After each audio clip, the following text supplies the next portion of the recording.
I made a decision to refuse and to do it publicly, to do a lot of media work and social media work, to try and talk about it with people, to go to protests, to do speeches where I could, to try and encourage other people in the Israeli society to also ask themselves the same question that I asked myself, to realize the political stance that is the army, and to try and raise a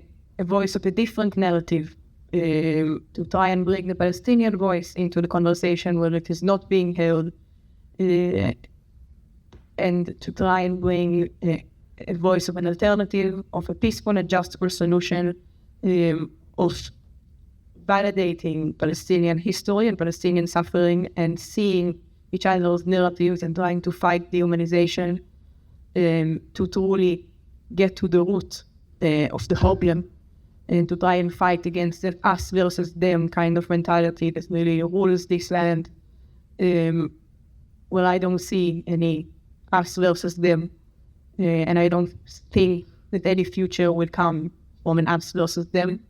and trying to bring that voice to tell my story to people, to maybe, because I've talked to people that when something is important enough for an 18-year-old girl to go to prison for it, sometimes it can make people think again. So I try and make that kind of change from inside my community, but I don't believe that is truly possible for me and for us in general to do it alone.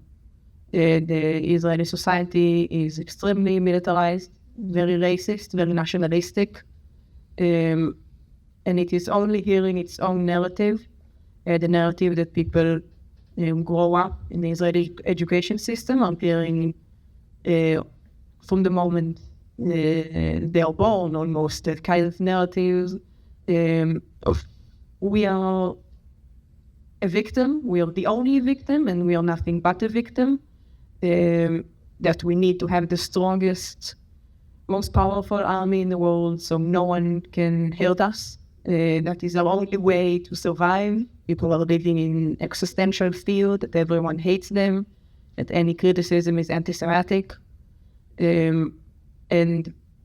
that kind of narrative is very, very hard to break out of when the reality that you're living in and the society that you're living in is doing everything in its power to keep that narrative alive. And that is the kind of life that most Israelis live, is inside that narrative, inside that bubble, with nothing getting in. And so I think that we need to have real change